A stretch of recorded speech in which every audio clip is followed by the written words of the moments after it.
Bienvenue à vous si vous nous rejoignez à l'instant. Il y a une petite poignée de secondes que le cortège du pape Benoît XVI est arrivé devant le collège des Bernardins. Ce collège des Bernardins restauré à l'initiative du diocèse de Paris qui a ouvert ses portes, qui a été inauguré solennellement par le cardinal 23 que vous voyez ici accueillir le pape.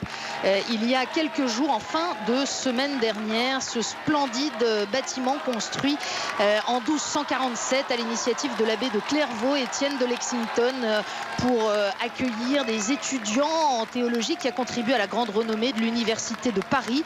Cette université de Paris au XIIIe siècle à laquelle le pape ce matin dans l'avion a rendu hommage en disant combien il devait à ces théologiens de la France du XIIIe siècle dans le développement de sa pensée personnelle. Benoît XVI intensément applaudi à l'intérieur de ce collège des Bernardins, lieu dédié à la rencontre, au dialogue entre l'Église catholique et la culture contemporaine. Et ce sont près de 700 personnalités représentant toutes les facettes de la culture française d'aujourd'hui qui ont été invitées à participer à cette rencontre. Le pape va leur délivrer dans quelques instants un discours qu'il a, dit-on, très soigneusement préparé au point de l'écrire dans sa langue maternelle comme il le fait pour un tout petit nombre de textes auxquels il veut accorder une importance particulière et auxquels il veut vraiment donner une touche personnelle. Texte écrit en allemand donc à l'origine, bien entendu traduit en français puisque c'est dans notre langue que s'exprime Benoît XVI comme il l'a largement montré ce matin. Peut-être étiez-vous avec nous lors de la cérémonie officielle de bienvenue qui a eu lieu au Palais de l'Élysée.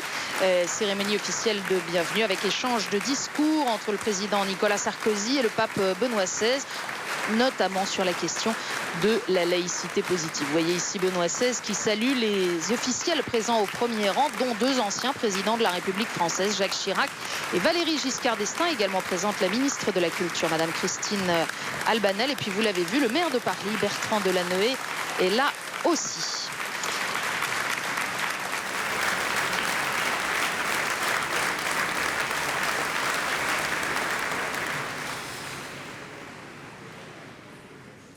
Très Saint-Père, avant tout, je veux vous dire notre vive reconnaissance.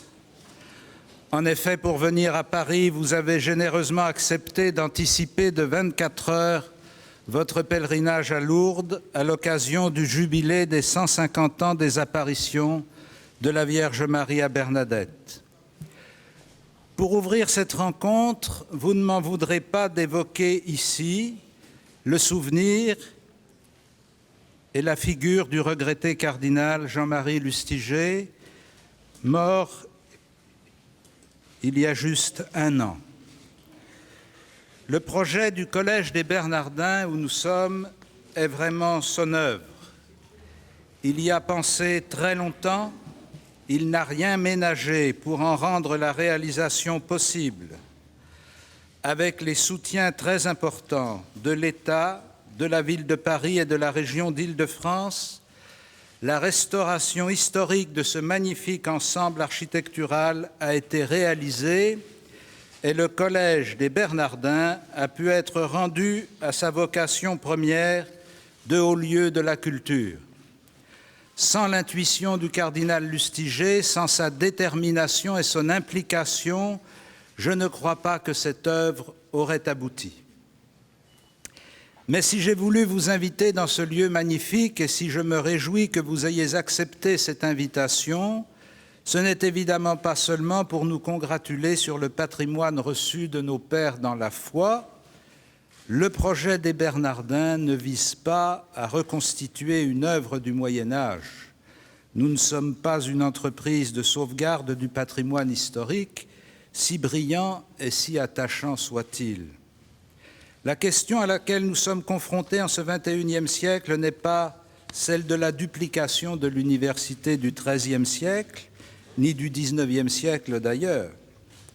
Comment notre patrimoine philosophique et théologique, dont ce chef-d'œuvre architectural est un beau symbole, peut-il aider aujourd'hui l'humanité de notre temps à formuler les questions fondamentales auxquelles elle ne peut échapper? Et comment pouvons-nous contribuer à l'élaboration des réponses à ces questions dans un dialogue permanent avec nos contemporains? Permettez-moi d'interpréter votre présence dans ce magnifique lieu comme un signe qui nous est adressé sur la place et la fonction des religions chrétiennes dans le contexte particulier des sociétés européennes. L'histoire de la prise de conscience du continent, les expériences successives de communication entre les peuples de l'Europe, aussi bien que les expériences de division et de déchirement, sont indissociables du développement de l'expérience et de la pensée chrétienne, comme aussi des heures sombres de la division entre l'Orient et l'Occident et de la division spécifiquement occidentale vécue au temps de la Réforme.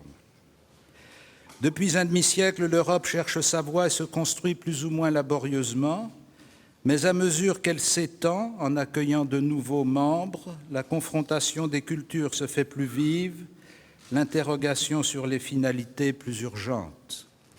Vers quel avenir va notre continent? Sur quelle base anthropologique et éthique se développe notre union? Pour quel service de l'humanité? Nous sommes convaincus que la sagesse chrétienne peut apporter sa contribution à cette grande œuvre. Et depuis que la traduction française de votre ouvrage « La foi chrétienne hier et aujourd'hui » a été publiée il y a tantôt 40 ans, beaucoup de chrétiens en France savent que ces sujets sont au cœur de votre réflexion et nous sommes heureux de pouvoir en bénéficier. Très Saint-Père, vous avez devant vous une assemblée qui réunit Madame la ministre de la Culture, Monsieur Valéry Giscard d'Estaing et Monsieur Jacques Chirac, ancien président de la République, Monsieur le maire de Paris et de nombreuses personnalités. Vous voyez une délégation importante des académies de l'Institut de France, dont vous êtes un membre éminent et dont le chancelier va vous adresser le salut de ses confrères. Vous avez aussi des représentants des communautés musulmanes de France que je remercie d'avoir accepté notre invitation et un parterre de personnalités engagées dans la réflexion sur notre société, universitaires, écrivains, artistes, communicateurs. Tous ont répondu à mon invitation et je m'en félicite. Comment aurions-nous pu rêver une meilleure manière et une manière plus prestigieuse d'inaugurer les activités du Collège des Bernardins? Le mot d'accueil de l'archevêque de Paris, le cardinal André XXIII, et c'est maintenant, comme il l'a dit, le prince de Breuil, au nom de membres de l'Institut, qui devrait adresser quelques mots au Saint-Père.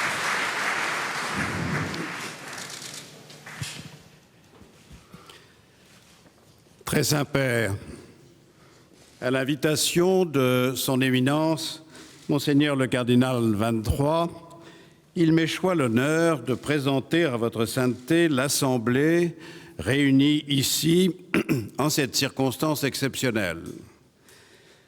Les personnalités qui la composent sont issues des différents cénacles de la réflexion et de la création, des sociétés savantes, des organismes de recherche, des institutions et collèges, des universités, des compagnies académiques. Elles forment, dans leur diversité, un parlement du monde savant et peut-être plus largement encore des assises de la pensée indépendante. La circonstance nous emplit de bonheur. Elle nous permet d'accueillir votre sainteté lors de sa première visite officielle à Paris et nous ne saurions oublier qu'en acclamant le souverain pontife, nous saluons ici respectueusement et chaleureusement l'un des nôtres, un collègue, un confrère. Notre bonheur aussi est d'assister à l'inauguration d'un superbe collège, un collège au sens médiéval du terme, réunissant intellectuels, artistes, étudiants et publics de tous horizons pour l'approfondissement des connaissances, le rapprochement des expériences, la compréhension des convictions de chacun. Conçu par le cardinal Jean-Marie Lustiger, lancé par le cardinal André XXIII, ce grand vaisseau, ancré depuis près de 8 siècles sur les rives de la Seine, près de Notre-Dame, porte les espoirs de ceux qui s'interrogent sur le sens de la vie. Nous tous qui participons aux activités et aux institutions culturelles, nous formons les vœux les plus ardents pour le succès de ce prestigieux foyer de rayonnement du diocèse de Paris. Nous sommes réunis surtout, très Saint-Père, pour entendre les paroles de votre sainteté. Nous vivons dans un monde violent et déréglé qui ne semble se référer, quand il se réfère à quelque chose, qu'à des principes traditionnels mais abstraits, à des formules anciennes mais vides de sens.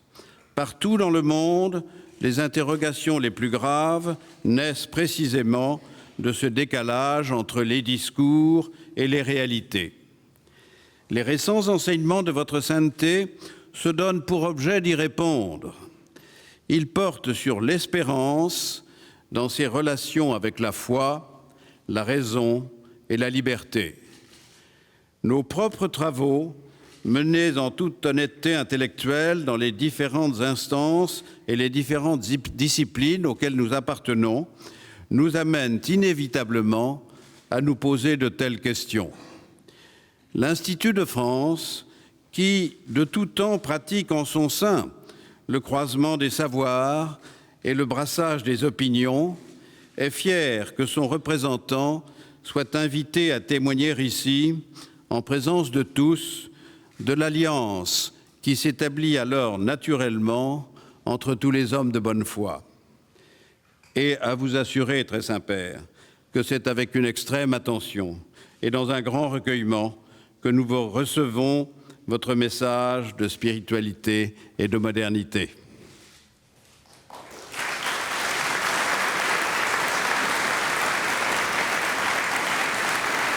Le mot d'accueil à l'instant du prince de Breuil, dont le pape Benoît XVI est l'un des collègues. Il l'a rappelé en tant que membre de l'Institut.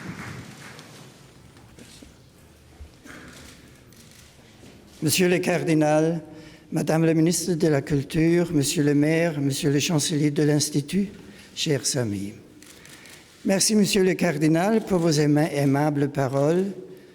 Nous nous trouvons réellement dans un lieu historique, lieu édifié par les fils de Saint-Bernard de Clairvaux, et que votre grand prédécesseur, le regretté cardinal Jean-Marie Lustiger, a voulu comme un centre de dialogue de la sagesse chrétienne avec les courants culturels, intellectuels et artistiques de votre société. Je salue particulièrement Madame la ministre de la Culture, qui représente le gouvernement, ainsi que Monsieur Giscard d'Estaing et Monsieur Chirac. J'adresse également mes salutations aux ministres présents, aux représentants de l'UNESCO, à Monsieur le maire de Paris et à toutes les autorités. Je ne veux pas oublier mes collègues de l'Institut de France, qui savent ma considération, et je désire remercier le prince Olivier de ses paroles cordiales. Nous nous reverrons demain matin. Je remercie les délégués de la communauté musulmane française d'avoir accepté de participer à cette rencontre. Je leur adresse mes vœux les meilleurs en ce temps du Ramadan. Mes salutations chaleureuses vont maintenant tout naturellement vers l'ensemble du monde multiforme de la culture que vous représentez si dignement, chers invités. J'aimerais vous parler ce soir des origines de la théologie occidentale et des racines de la culture européenne. J'ai mentionné en ouverture que le lieu où nous nous trouvons était emblématique. Il est lié à la culture monastique. De jeunes moines ont ici vécu pour s'initier profondément à leur vocation et pour bien vivre leur mission. Ce lien évoque-t-il pour nous encore quelque chose? Où n'y rencontrons-nous qu'un monde désormais révolu? Pour pouvoir répondre, nous devons réfléchir un instant sur la nature même du monachisme occidental. De quoi s'agissait-il alors? En considérant les fruits historiques du monachisme, nous pouvons dire qu'au cours de la grande fracture culturelle provoquée par la migration des peuples et par la formation de nouveaux ordres étatiques, les monastères furent des espaces où survécurent les trésors de l'anticulture et où, en puisant en ces derniers, se forma petit à petit une culture nouvelle. Comment cela s'est-il passé? Quelle était la motivation des personnes qui se réunissaient en ces lieux? Quels étaient leurs désirs? Comment ont-elles vécu? Avant toute chose, il faut reconnaître avec beaucoup de réalisme que leur volonté n'était pas de créer une culture nouvelle, ni de conserver une culture du passé. Leur motivation était beaucoup plus simple. Leur objectif était de chercher Dieu. Quaerere Deum. Au milieu de la confusion de ces temps, où rien ne semblait résister, les moines désiraient la chose la plus importante, s'appliquer à trouver ce qui a de la valeur et demeure toujours, trouver la vie elle-même. Ils étaient à la recherche de Dieu. Des choses secondaires, ils voulaient passer aux réalités essentielles, à ce qui seul est vraiment important et sûr. On dit que leur être était tendu vers l'eschatologie. Mais cela ne doit pas être compris au sens chronologique du terme, comme s'ils vivaient les yeux tournés vers la fin du monde ou vers leur propre mort, mais au sens existentiel. Derrière le provisoire, ils cherchaient le définitif. Quaerere Deum, comme c'était chrétien, il ne s'agissait pas d'une aventure dans un désert sans chemin, d'une recherche dans l'obscurité absolue. Dieu lui-même a placé des bornes milliaires, mieux, il a aplani la voie, et leur tâche consistait à la trouver et à la suivre. Et cette voie était sa parole, qui dans les livres des Saintes Écritures était offerte aux hommes. La recherche de Dieu requiert donc intrinsèquement une culture de la parole, ou comme le disait donc Jean Leclerc, eschatologie et grammaire sont dans le monachisme occidental indissociables l'une de l'autre. Le désir de Dieu comprend l'amour de l'être, l'amour de la parole, son exploration dans toutes ses dimensions. Puisque dans la parole biblique, Dieu est en chemin vers nous et nous vers lui, il devait apprendre à pénétrer le secret de la langue, à la comprendre dans sa structure et dans ses usages.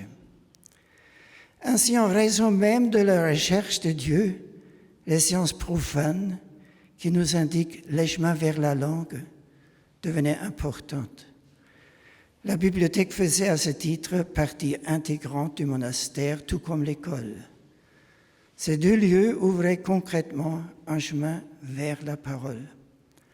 Saint Benoît appelle le monastère une Dominici Servitii Schola, une école du service du Seigneur. L'école et la bibliothèque assuraient la formation de la raison et l'éruditio, sur la base de laquelle l'homme apprend à percevoir au milieu des paroles la parole. Pour avoir une vision d'ensemble de cette culture de la parole liée à la recherche de Dieu, nous devons faire un pas supplémentaire. La parole qui ouvre le chemin de la recherche de Dieu et qui est elle-même ce chemin est une parole qui donne naissance à une communauté. Elle remue certes jusqu'au fond d'elle-même, chaque personne en particulier. Grégoire le Grand décrit cela comme une douleur forte, inattendue, qui secoue notre âme somnolente et nous réveille pour nous rendre attentifs à la réalité essentielle, à Dieu. Mais elle nous rend aussi attentifs les uns aux autres. La parole ne conduit pas uniquement sur le va d'une mystique individuelle, mais elle nous introduit dans la communauté de tous ceux qui cheminent dans la foi. C'est pourquoi il faut non seulement réfléchir sur la parole, mais également la lire de façon juste. Tout comme à l'école rabbinique, chez les moines, la lecture accomplie par l'un d'eux est également un acte corporel, Le plus souvent, quand legere et lectio sont employés sans spécification, ils désignent une activité qui, comme le chant et l'écriture, occupe tout le corps et tout l'esprit, dit à ce propos Don Leclerc. Il y a encore un autre pas à faire. La parole de Dieu elle-même nous introduit dans un dialogue avec lui. Le Dieu qui parle dans la Bible nous enseigne comment nous pouvons lui parler. En particulier dans le livre des psaumes, il nous donne les mots avec lesquels nous pouvons nous adresser à lui. Dans ce dialogue, nous lui présentons notre vie avec ses hauts et ses bas et nous la transformons en un mouvement vers lui. Les psaumes contiennent en plusieurs endroits des instructions sur la façon dont ils doivent être chantés et accompagnés par des instruments musicaux. Pour prier sur la base de la parole de Dieu, la seule labialisation ne suffit pas, la musique est nécessaire. 2 chants de la liturgie chrétienne dérivent de textes bibliques qui les placent sur les lèvres des anges. Le Gloria, qui est chanté une première fois par les anges à la naissance de Jésus, et le Sanctus, qui selon Isaïe 6, est l'acclamation des séraphins qui se tiennent dans la proximité immédiate de Dieu. Sous ce jour, la liturgie chrétienne est une invitation à chanter avec les anges et à donner à la parole sa plus haute fonction. À ce sujet, écoutons encore une fois Jean Leclerc. Les moines devaient trouver des accents qui traduisent le consentement de l'homme racheté au mystère qu'il célèbre. Les quelques chapiteaux de Cluny qui nous ont été conservés montrent les symboles christologiques des divers tons du chant. Pour saint Benoît, la règle déterminante de la prière et du chant des moines est la parole du psaume « Coram angelis psalam tibi Domine » en présence des anges, je veux te chanter Seigneur. Se trouve ici exprimée la conscience de chanter dans la prière communautaire en présence de toute la cour céleste et donc d'être soumis à la mesure suprême, prier et chanter pour s'unir à la musique des esprits sublimes qui étaient considérés comme les auteurs de l'harmonie du cosmos, de la musique des sphères. Les moines, par leur prière et leur chant, doivent donc correspondre à la grandeur de la parole qui leur est confiée, à son impératif de réelle beauté. De cette exigence capitale de parler avec Dieu et de le chanter avec les mots qu'il a lui-même donnés, est née la grande musique occidentale. Ce n'était pas là l'œuvre d'une créativité personnelle ou de l'individu, prenant comme critère essentiel la représentation de ce propre moi, s'érige un monument à lui-même. Il s'agissait plutôt de reconnaître attentivement, avec les oreilles du cœur, les lois constitutives de l'harmonie musicale de la création, les formes essentielles de la musique émises par le Créateur dans le monde et en l'homme, et d'inventer une musique digne de Dieu, qui soit en même temps authentiquement digne de l'homme et qui proclame hautement cette dignité. Enfin, pour s'efforcer de saisir cette culture monastique occidentale de la parole, qui s'est développée à partir de la quête intérieure de Dieu, il faut au moins faire une brève allusion à la particulière du livre ou des livres par lesquels cette parole est parvenue jusqu'aux moines. Vue sous un aspect purement historique ou littéraire, la Bible n'est pas simplement un livre, mais un recueil de textes littéraires dont la rédaction s'étend sur plus de millénaires et dont les différents livres ne sont pas facilement repérables comme constituant un corps unifié. Au contraire, des tensions visibles existent entre eux. C'est déjà le cas dans la Bible d'Israël que nous chrétiens appelons l'Ancien Testament. Ça l'est plus encore quand nous chrétiens lions le Nouveau Testament et les ses écrits à la Bible d'Israël en l'interprétant comme chemin vers le Christ. Avec raison, dans le Nouveau Testament, la Bible n'est pas de façon habituelle appelée l'Écriture, mais les Écritures, qui cependant seront ensuite considérées dans leur ensemble comme l'unique parole de Dieu qui nous est adressée. Ce pluriel souligne déjà clairement que la parole de Dieu nous parvient seulement à travers la parole humaine, à travers des paroles humaines. C'est-à-dire que Dieu nous parle seulement dans l'humanité des hommes à travers leurs paroles et leur histoire. Cela signifie ensuite que l'aspect divin de la parole et des paroles n'est pas immédiatement perceptible. Pour le dire de façon moderne, l'unité des livres bibliques et le caractère divin de leurs paroles ne sont pas saisissables d'un point de vue purement historique. L'élément historique se présente dans le multiple et l'humain, ce qui explique la formulation d'un distique médiéval qui à première vue apparaît déconcertant. Littera cesta docet quid credas allegoria. La lettre enseigne les faits, l'allégorie ce qu'il faut croire, c'est-à-dire l'interprétation christologique et pneumatique. Nous pouvons exprimer tout cela d'une manière plus simple. L'Écriture a besoin de l'interprétation. Elle a besoin de la communauté où elle s'est formée, où elle a vécu. En elle seulement, elle a son unité et en elle se révèle le sens qui unifie le tout. Dit sous une autre forme, il existe des dimensions du sens de la parole et des paroles qui se découvrent uniquement dans la communion vécue de cette parole qui crée l'histoire.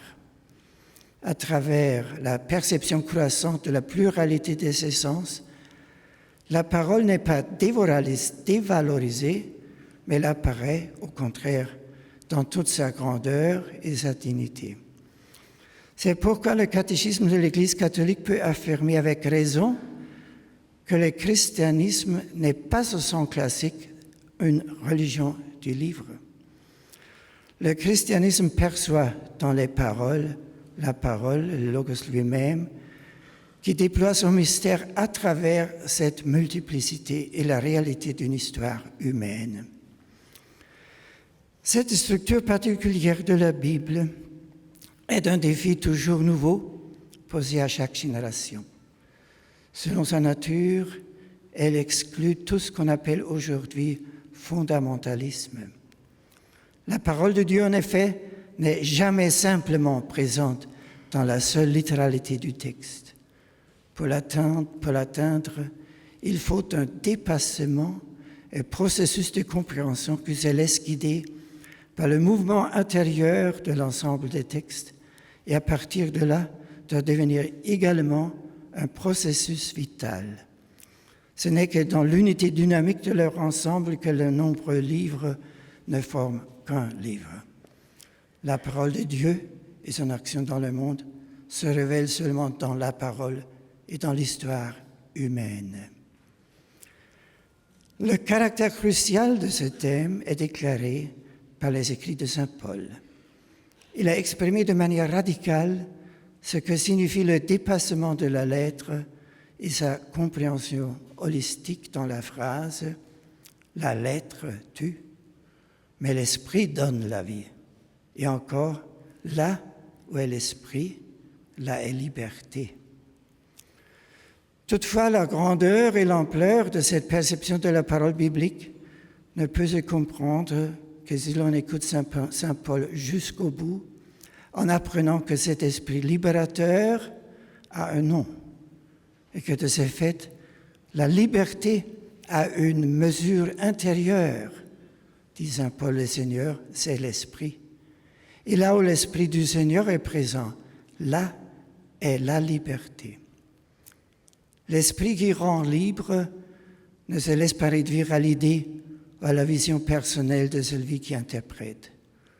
L'esprit est Christ, et le Christ est le Seigneur qui nous montre le chemin.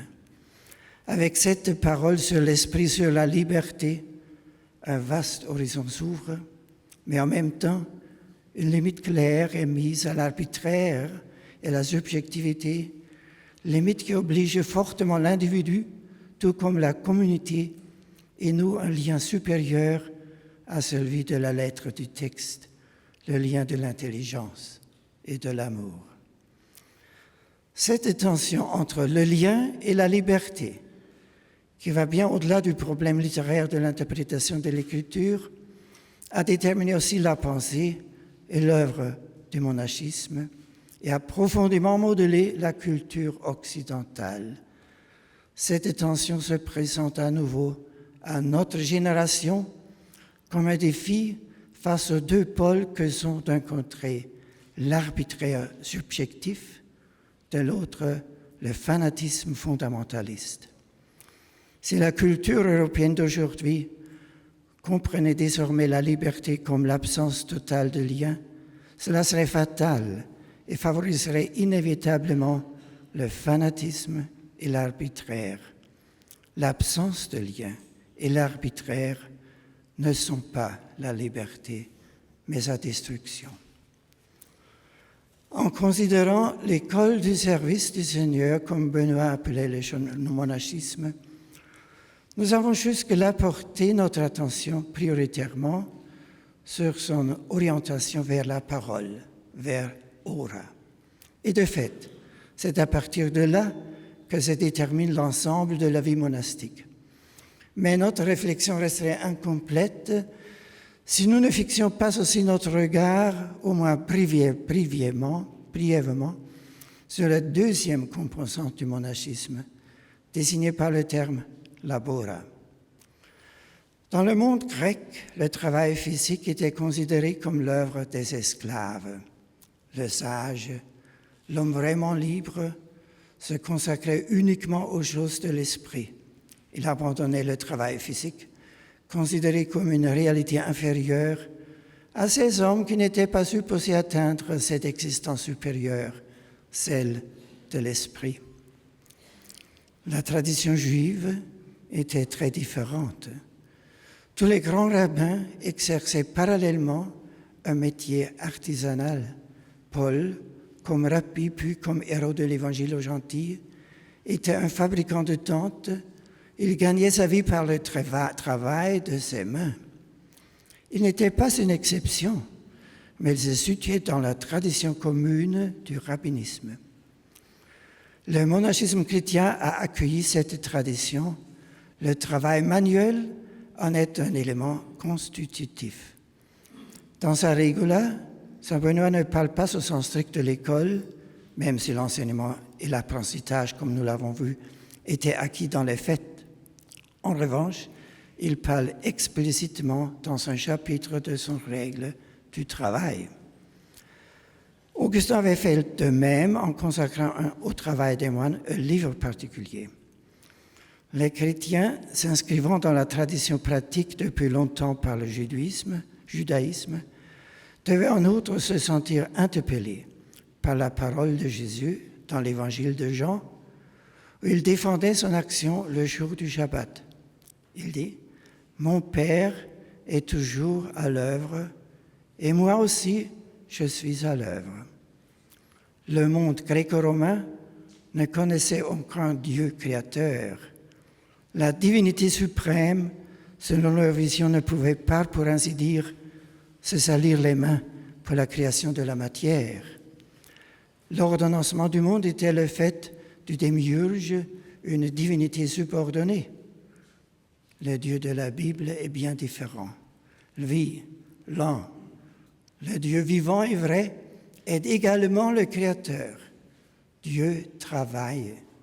Il continue d'œuvrer dans et sur l'histoire des hommes. Et dans le Christ, il entre comme personne dans l'enfantement laborieux de l'histoire. Mon Père travaille et moi aussi, je travaille. Dieu lui-même est le Créateur du monde et la création n'est pas encore achevée. Dieu travaille. Ergatsete. C'est ainsi que le travail des hommes, devait apparaître comme une expression particulière de leur ressemblance avec Dieu qui rend l'homme participant à l'œuvre créatrice de Dieu dans le monde. Sans cette culture du travail qui, avec la culture de la parole, constitue le monachisme, le développement de l'Europe, son ethos et sa conception du monde sont impensables. L'originalité de cet ethos devrait cependant faire comprendre que le travail et la détermination de l'histoire par l'homme sont une collaboration avec le Créateur, qui ont en lui leur mesure. Là où cette mesure vient à manquer, et là où l'homme s'élève lui-même au rang de créateur déiforme, la transformation du monde peut facilement aboutir à sa destruction. Nous sommes partis de l'observation que dans l'effondrement de l'ordre ancien et des antiques certitudes, l'attitude de fond des moines était le quaerere Deum, se mettre à la recherche de Dieu. C'est là, pourrions-nous dire, l'attitude vraiment philosophique. Regarder au-delà des réalités pénultièmes et se mettre à la recherche des réalités ultimes qui sont vraies. Celui qui devenait moine s'engageait sur un chemin élevé et long. Il était néanmoins déjà en possession de la direction, la parole de la Bible dans laquelle il écoutait Dieu parler. Dès lors, il devait s'efforcer de le comprendre pour pouvoir aller à lui. Ainsi, le cheminement des moines, tout en restant impossible à évaluer dans sa progression, s'effectue au cœur de la parole reçue. La quête des moines comprend déjà en soi une certaine mesure, sa résolution. Pour que cette recherche soit possible, il est nécessaire qu'il existe dans un premier temps un mouvement intérieur qui suscite non seulement la volonté de chercher, mais qui rend aussi crédible le fait que dans cette parole se trouve un chemin de vie sur lequel Dieu va à la rencontre de l'homme pour lui permettre de venir à sa rencontre.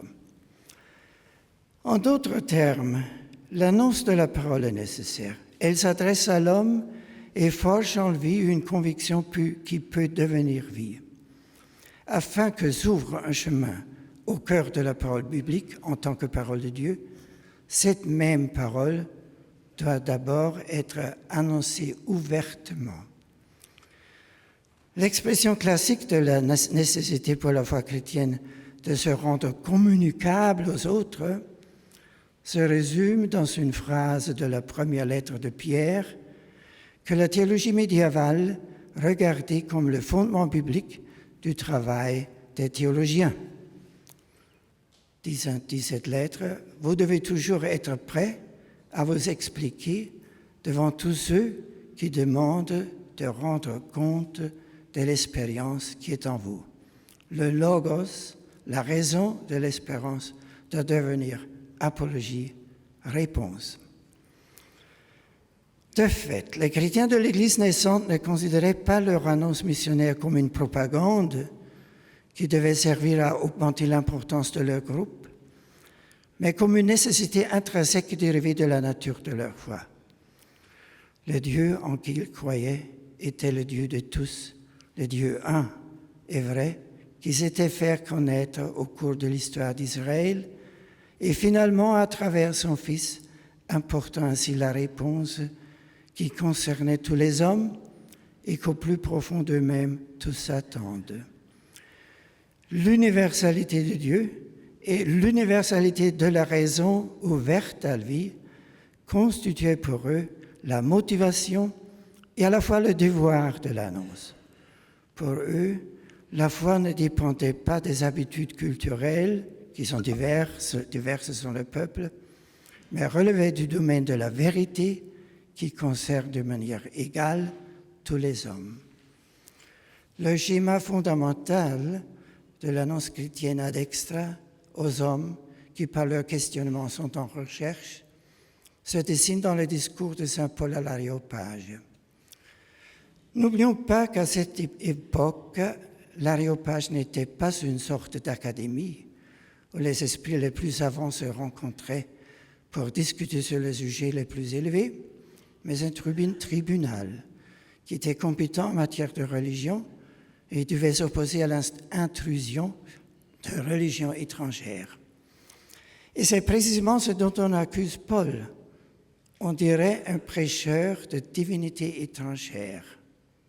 C'est à quoi Paul réplique: « J'ai trouvé chez vous un autel portant cette inscription au Dieu inconnu. Or, ce que vous venez sans le connaître, je viens vous l'annoncer. » Paul n'annonce pas de Dieu inconnu. Il annonce celui que les hommes ignorent et pourtant connaissent, l'inconnu connu. C'est celui qu'ils cherchent et dont au fond ils ont connaissance, et qui est cependant l'inconnu et l'inconnaissable. Au plus profond, la pensée et les sentiments humains savent de quelque manière que Dieu doit exister et qu'à l'origine de toute chose, il doit avoir non pas l'irrationalité, mais la raison créatrice, non pas le hasard aveugle, mais la liberté. Toutefois, bien que tous les hommes se sachent d'une certaine façon, comme Paul le souligne dans la lettre aux Romains, cette connaissance demeure ambiguë. Et Dieu seulement pensé et élaboré par l'esprit humain n'est pas le vrai Dieu. S'il ne se montre pas, quoi que nous fassions, nous ne parvenons pas pleinement jusqu'à lui. La nouveauté de l'annonce chrétienne, c'est la possibilité de dire maintenant à tous les peuples, il s'est montré, lui personnellement. Et à présent, le chemin qui mène à lui est ouvert. La nouveauté de l'annonce chrétienne ne réside pas dans une pensée, mais dans un fait. Dieu s'est révélé. Et ce n'est pas un fait nu, mais un fait qui lui-même est Logos, présence de la raison éternelle dans notre chair. Verbum caro factum est, il en est vraiment ainsi en réalité, à présent le Logos, et là, le Logos présent au milieu de nous. C'est un fait, mais un fait rationnel. Cependant, l'humilité de la raison sera toujours nécessaire pour pouvoir l'accueillir. Il faut l'humilité de l'homme pour répondre à l'humilité de Dieu. Sous de nombreux aspects, la situation actuelle est différente de celle que Paul a rencontrée à Athènes. Mais tout en étant différente, elle est aussi en de nombreux points très analogues. Nos villes ne sont plus remplies d'autels et d'images représentant de multiples divinités. Pour beaucoup, Dieu est vraiment devenu le grand inconnu. Et malgré tout, comme jadis, derrière les nombreuses représentations de Dieu, était cachée et présente la question du Dieu inconnu. De même, aujourd'hui, l'actuelle absence de Dieu est aussi tacitement hantée par la question qui le concerne. Quaere Deum, chercher Dieu et se laisser trouver par lui. Cela n'est pas moins nécessaire aujourd'hui que par le passé. Une culture purement positiviste qui renverrait dans le domaine subjectif comme non scientifique la question concernant Dieu serait la capitulation de la raison. Le renoncement à ses possibilités les plus élevées est donc un échec de l'humanisme dont les conséquences ne pourraient être que graves. Ce qui a fondé la culture de l'Europe, la recherche de Dieu et la disponibilité à l'écouter demeurent aujourd'hui encore le fondement de toute culture véritable. Merci beaucoup.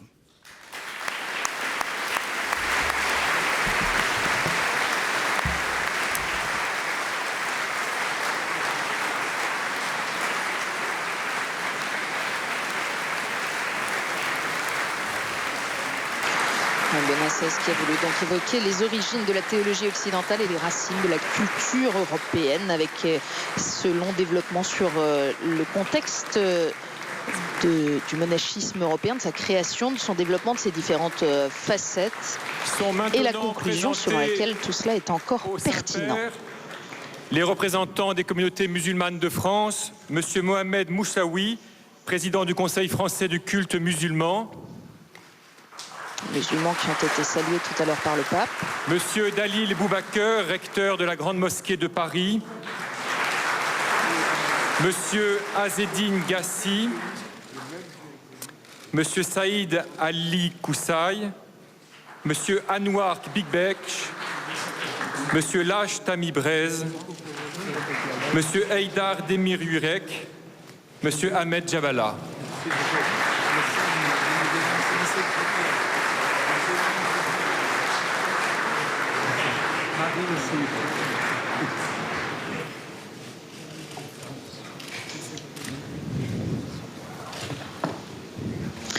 Salutations aux représentants de la communauté musulmane que Benoît XVI avait salué au début de son intervention, en soulignant qu'ils vivent en ce moment la période du Ramadan. Benoît XVI qui a rencontré tout à l'heure à l'Annonciature les représentants de la communauté juive.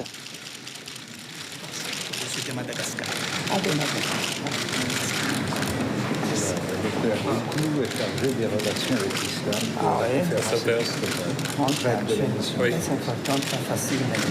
Merci beaucoup. Maintenant, M. Bruno Racine, président de la Bibliothèque nationale de France, accompagné de M. Thierry Delcourt, directeur du département des manuscrits, présente au pape un manuscrit, un commentaire du De Trinitate rédigé par Gilbert de la Porrée à la fin du XIIe siècle. Ce manuscrit du tout début du XIIIe siècle a été réalisé à l'intention de ce collège des Bernardins et il est aujourd'hui conservé à la Bibliothèque nationale de France. Le texte ici et le commentaire de Gilbert de la Porrée autour. Merci beaucoup.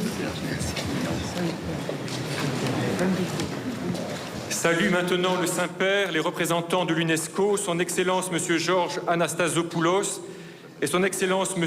Olabiyi Bobabola Joseph Yahi, respectivement président de la Conférence Générale et président du Conseil exécutif de l'UNESCO.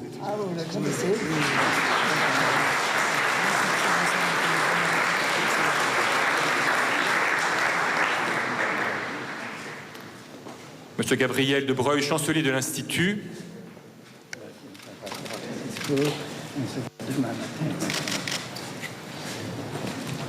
Monsieur Bertrand Delanoë, maire de Paris, salue le Saint-Père. C'est avec plaisir que Paris a donné au parvis de Notre-Dame jusqu'à ce soir.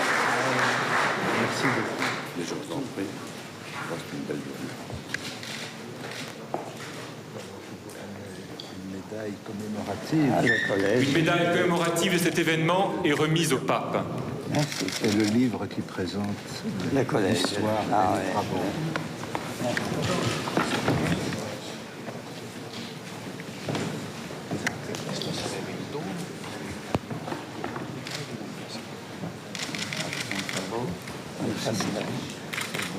Merci infiniment.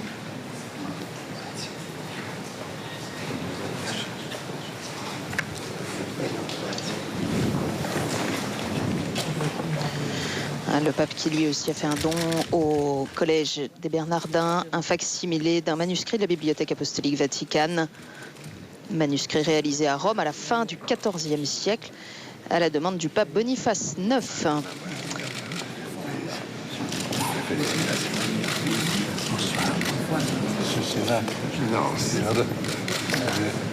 Le Saint-Père qui, avant de sortir, salue les personnalités présentes au premier rang.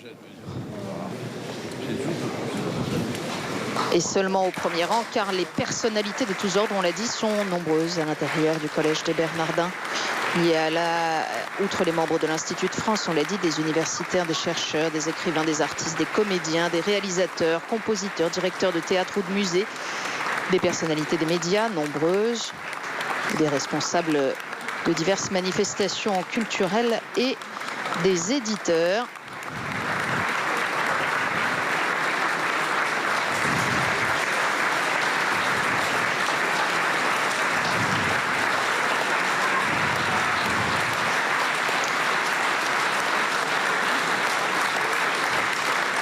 Ainsi s'achève cette rencontre au collège des Bernardins avec ce discours dense sur lequel il faudra bien sûr revenir. Chercher Dieu et se laisser trouver par lui, ce n'est pas moins nécessaire aujourd'hui que par le passé, a conclu Benoît XVI.